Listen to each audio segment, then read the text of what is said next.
Hey, what's up everybody? Welcome to this week's podcast. There's a bunch of cool stuff and a few products that have finally gone up for pre-order that many of us have been waiting on for a while now. So definitely check everything out and let's jump right in.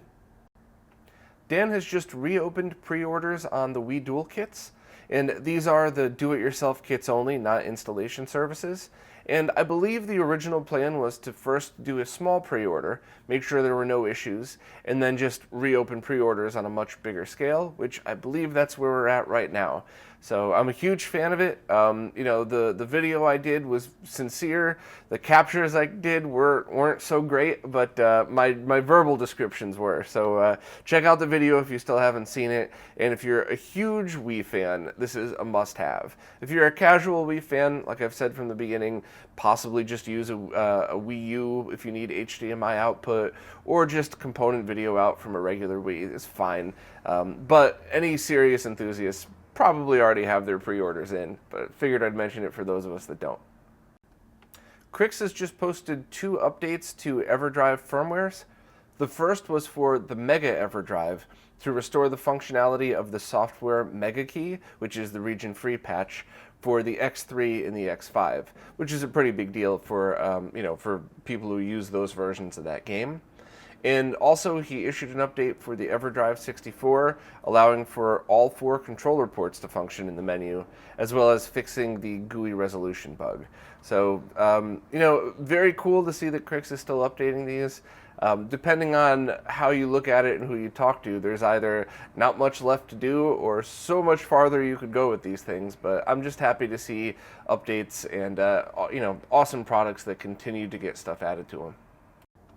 Darksoft has just opened up pre-orders on his multi-AES ROM cart, which is essentially the same as his multi-MVS, but for the AES home systems. So many acronyms. But this is something I've been waiting to try for a while. A few months back, he said that he would hire somebody to do a different type of menu interface, and there's no word if this cart will ship with that new interface or not, but I'm certainly interested to see, because it's always been my personal opinion, and this is just an opinion, that for the stand-up arcades, having 4 slots loaded at once is awesome. It feels much more like the original stand-up multi-slots, whereas for a home kit, I've always really just preferred a straightforward menu. Just boot, select the game, press a button, wait. But to each his own. That's just a preference. As long as it works and the games don't glitch out, I'm happy with any solution.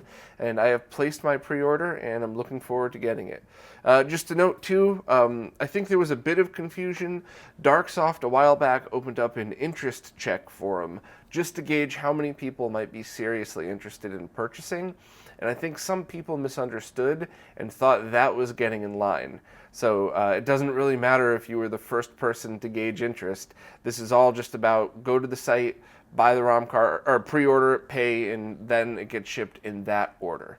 I believe there's 100 being made in this batch, just as Smoke Monster wrote right when the announcement was first made last week. So there should be enough for all of the hardcore Neo Geo fans, especially at $635. I can't imagine he's going to drop 1,000 of these in a few days. So, but he, as with all of his products, the plan is to always make them. So if you're not in this first early run, I'm sure there'll be one very soon right after it. But I bought mine, can't wait to get it and try it out, and I'm really looking forward just to see how it works overall. And some more Neo Geo ROM card info. Terraonion has also opened up pre-orders on their NeoSD Pro AES cart. So they had their AES and MVS carts out first. They were the ones that just you load one at a time. And yes, they took a while to load each game, but once the games were loaded, there were no problems at all. At least, after the firmware matured. Beta firmware aside, I never count that as a real problem. But now their Pro versions of it seem to have more of the Darksoft style features where you could load up more than one games at once. I believe it loads faster. So while it's pretty neat, I didn't really see the need for one. I really did like their NeoSD, and I loved the straightforward menu and just the way it worked.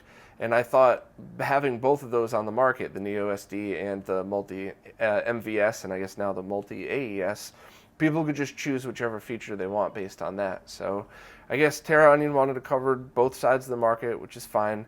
Pre-orders have opened, but I still strongly recommend buying not directly from them. It sounds like I'm part of whatever this very stupid rivalry is between these two teams.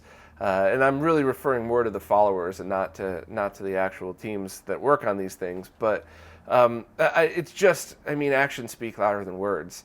And while Alex's personal attacks on customers last year were really scary, and the reason why I tell people to buy it from Stone Age Gamer or other official resellers, the truth is, the fact that they announced this on the same day that Darksoft said his cart will be open soon, that's just business. A lot of people were really turned off by that, but I don't know that I would have done it, but I don't know that I wouldn't have done it. That's just kind of the way it works in business. You both, bounce off each other's, the hype of each other's products. Yeah, you try to swoop in there and steal a few, but whatever. I certainly wouldn't fault Terraonion for that. That's just the way it works sometimes. But if you're a fan of that style, go for it. I would just wait until they're available elsewhere, because I would never want that company having any of my personal info again. And I'm even happy that I moved since my address was through them. Sounds weird, but if you don't know the story, just Google it. I'm sure it'll come up from some of the old podcasts I've done. There's now a ROM card available for the Amstrad GX4000 and the 6128 Retro computer. This is one of these cards that has the dip switches that allows you to select which game you want loaded. So while it's not as easy as dropping an SD card in and selecting your game, it's still pretty cool, and it's certainly still better than no ROM card at all. I've used one of these for the Vectrix before, and it was kind of neat. Both neat and a little annoying having to go through the chart and select which game to switch the dip settings, but it's still pretty awesome that these things are available, and more details are available in the post. A PAL-only RGB kit is now available for PAL Intellivision consoles. Somebody's about to assemble 30 new boards, and to be honest, when I was checking out the Intellivision RGB kits a few years ago, I never even tried it on PAL consoles. So no offense, of course, to anybody from PAL regions. I just usually don't have easy access to stuff like that. I'd have to have somebody ship it from overseas, and very often the shipping's more expensive than the console. So it's very cool to see more kits like this to be able to allow all regions of the console to be used. So if you have a PAL Intellivision, you might want to hurry up, because I believe there's only 30 going up for sale. But all the links and all the details are written below. Frank, the creator of the Sentinel Supergun, has just posted a picture of the first production version of the Sentinel.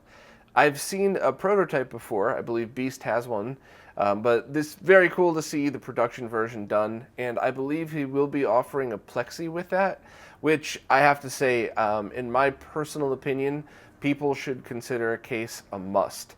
Just because even if you're super careful with absolutely all of your equipment, you never know, you don't want to drop, anything, a paper clip on it and have to short two connectors out or something. So having any kind of case or any kind of protection whatsoever, I think, is really something we should all consider essential, unless for whatever reason it's locked and mounted inside a case somewhere. You fellow nerds know what I mean. But it's very cool to see this project coming along.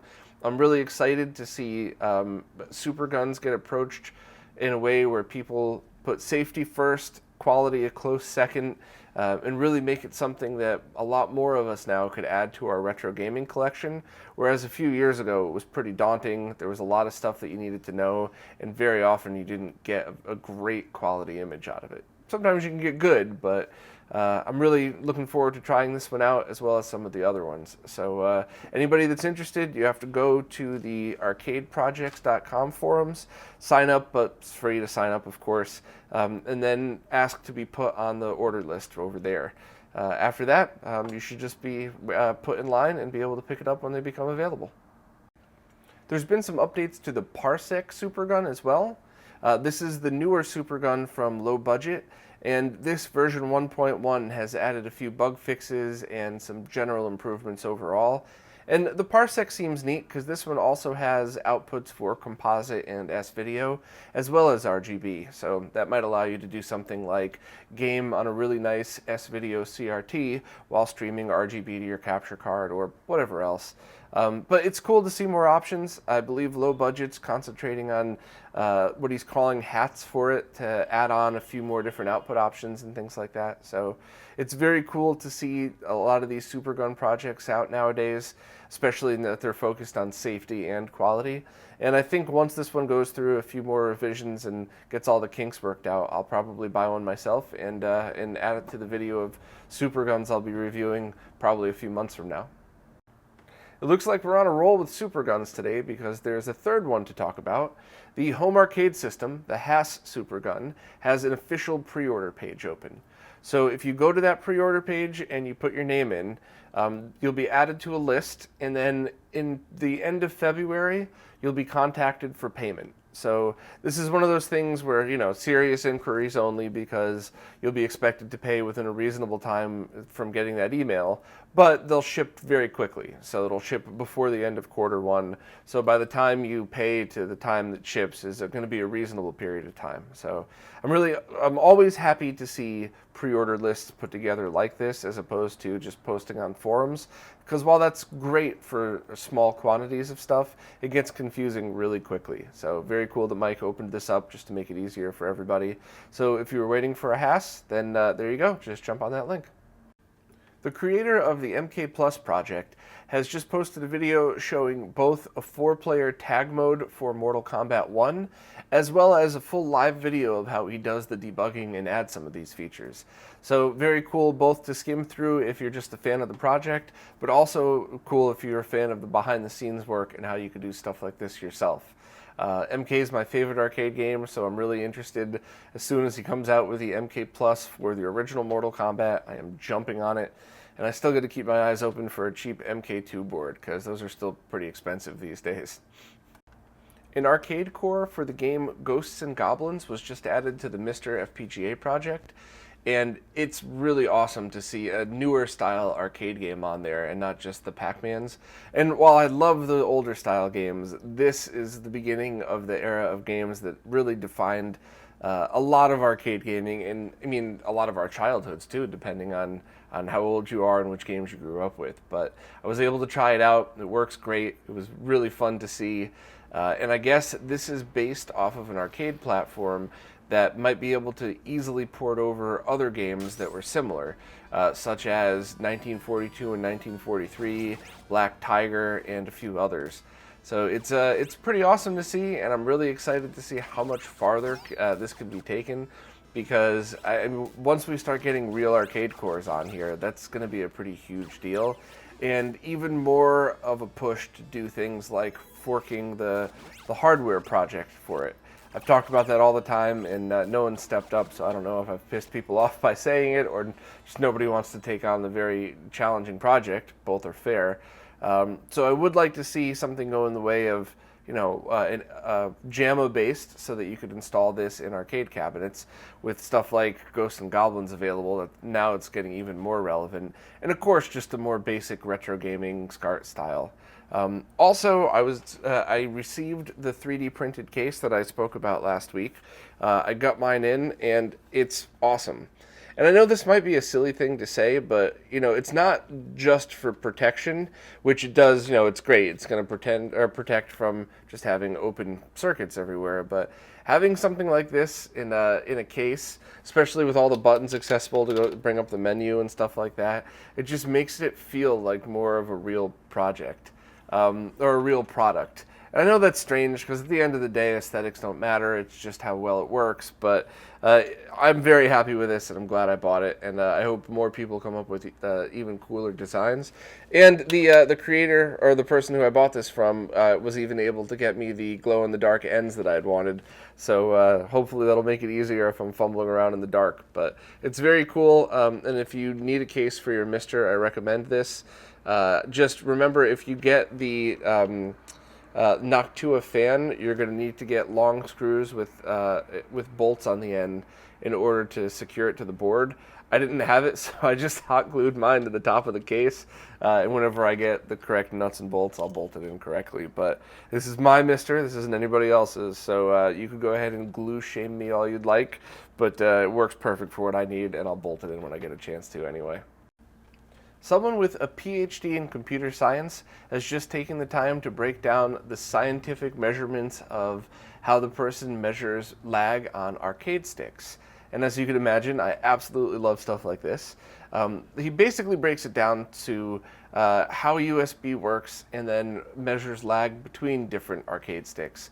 And it's pretty awesome. I haven't really gotten into that so much yet. I've done a few experiments, but what I've really been concentrating most on is just display lag. So input lag, excuse me, is obviously equally as important, and it's something that's especially important if you're buying newer fight sticks. So the scope of the article really focused on that, but I hope to work with a few people soon to kind of expand on work like this, as well as the work I've been doing for a few years now, and really break down how lag works altogether in kind of a layman's terms while also showing the measurements. So that's a future project I'd like to get into, but that was very cool to see. I believe there's also somebody from Brazil who's working on similar methods of testing, and I'd love to get in touch with all of them personally and start, maybe not combining all our work, but at least bouncing ideas off of each other to make sure that we have a good, solid, easily reproducible ways of testing the lag from different things. So I always think that stuff like teaching people an easy way of testing yourself helps everybody, because then people get used to the testing methods and they can just say, oh, hey, I picked up the new thing and it only has 16 milliseconds of lag. I measured it on the meter, whatever. So that's pretty cool. Also, I'd like to welcome Vanessa as one of the contributors to the site.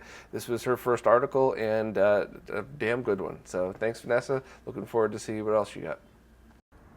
A new firmware was just released for the Framemeister, which is kind of shocking because I'd heard rumors of Micomsoft pretty much abandoning it, but I guess that's not true. So here we go, a brand new firmware that adds improved compatibility with 4K TVs, improved scanline functions, display adjustment for NECs, and addition of a dot clock adjustment function for RGB consoles.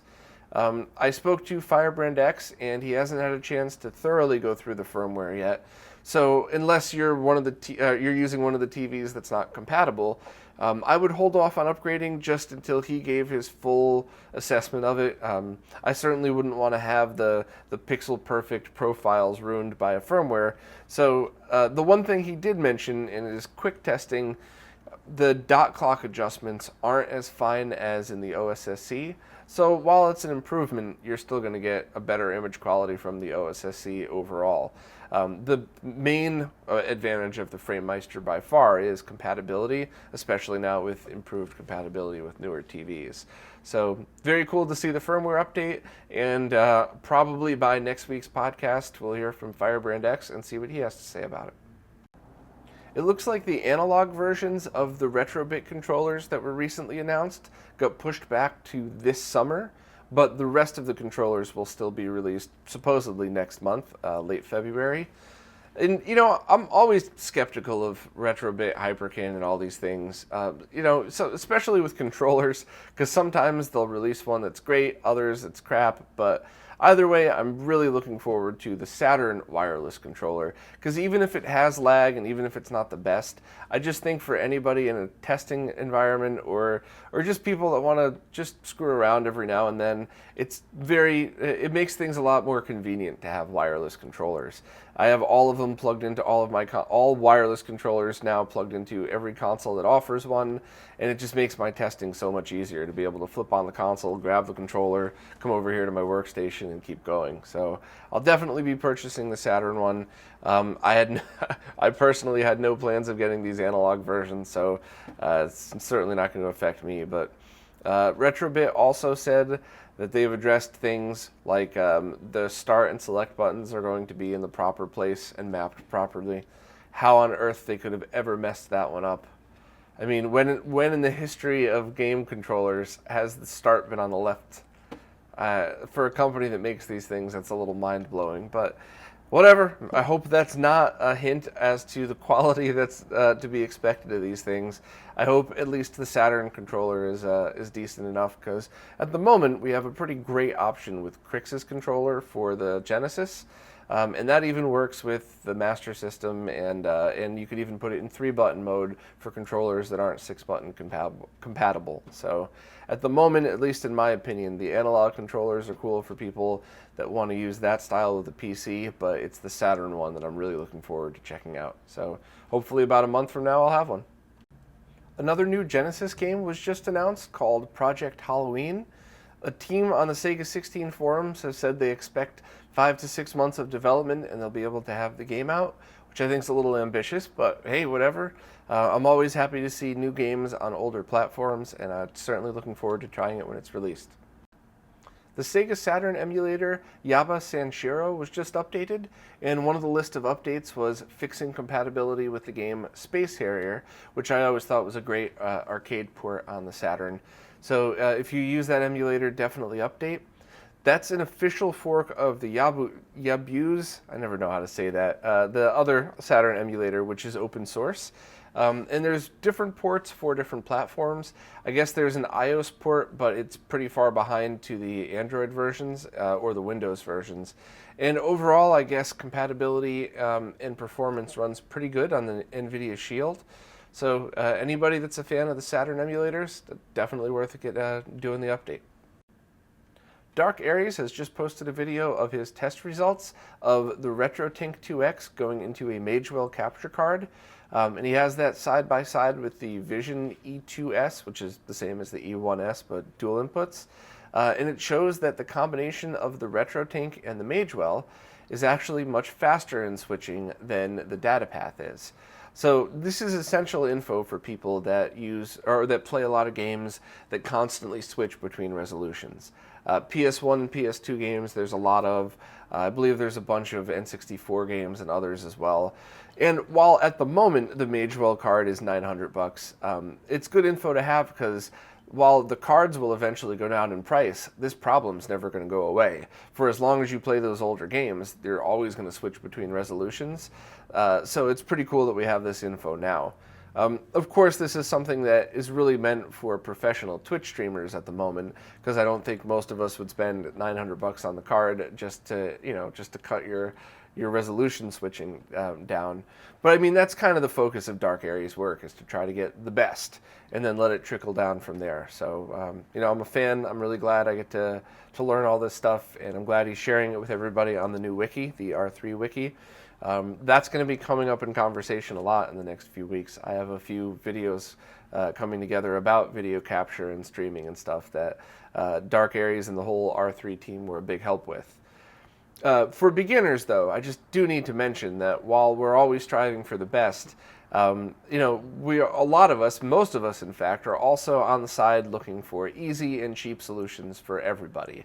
And a great way to fix this switching between resolutions problem for streaming, or I guess for capture, depending on what you're doing, is just those really crappy SCART to HDMI converters. They fluctuate in price all the time. They're down to $20 now. And in a situation like this, the fact that it improperly treats 240p as 480i is a good thing, because since it's always treating the signal as 480i, there's no dropouts between resolution. So yeah, this thing's not going to look very good at all, especially if you put it next to a video of a professional Twitch streamer on good equipment. But the fact that it just works, there's no dropouts, and it doesn't matter. There could be 100 frames of lag if you're not playing on this thing. If you're gaming on an RGB monitor, then sending the output of the monitor to this, then this directly into your capture card, lag doesn't matter. And for $20, I would go as far to say as the quality doesn't really matter either. Set it to a resolution that your capture card likes. Hopefully one of the outputs that'll work, and now you have a good solution for those games. And to be honest, I would even recommend this for beginners or intermediates who even already have an OSSC but just play games that constantly drop out because they're switching between resolutions.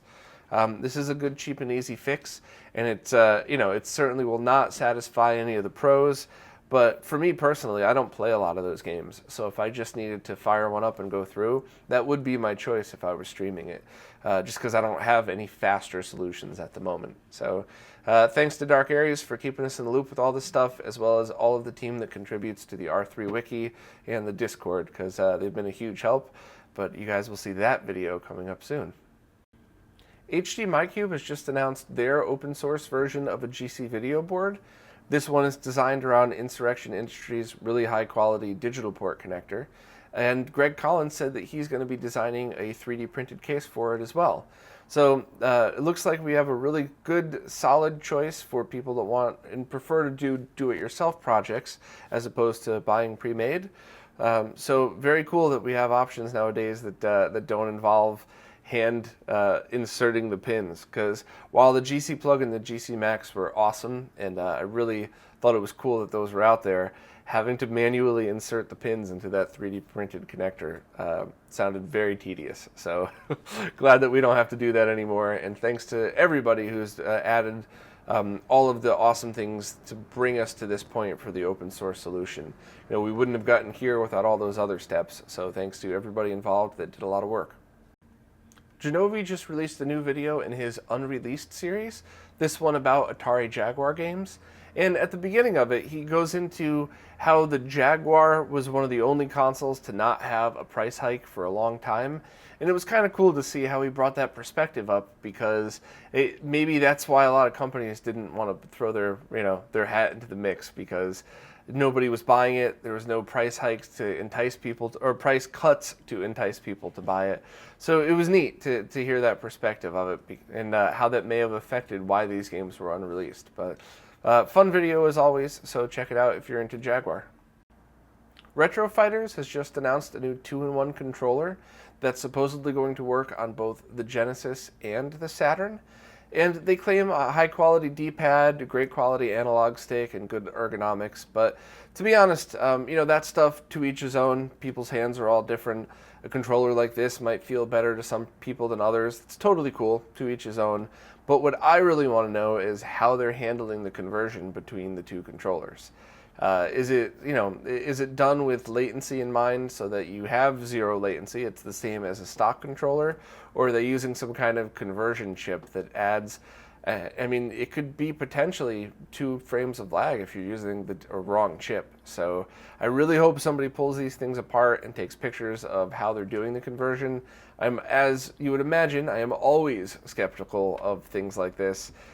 So if they're really doing this with, they call it the Brawler Gen, if they really do this with fighting games in mind, maybe it's an awesome new choice for people that want that style of controller. But I would hold off on buying one until we get to see pictures of the insides. Artemio has just updated the Dreamcast version of the 240p test suite, and this one has some minor fixes and updates, as well as a new thumbnail for GDEMU users. But to be honest, I'm always just looking for an excuse to talk about the 240p test suite. It is an essential part of my testing, and at this point I couldn't live without it. So if you don't have it yet, get it for whatever consoles you have. It's free and open source. If you feel like contributing to it as well, it's there. You can add whatever you'd like to it. For me personally, I'd like to see checkerboard and bandwidth tests in every resolution that every console offers, which is asking a lot, I know, but if anybody has time to do that stuff, that's going to be a help for everybody who starts to do specialized video capture stuff, which I'll have a video of that coming out soon. So huge fan of the 240p test suite. Thank you to Artemio and all of the team that works on that. I really do love that software, so thank you very much.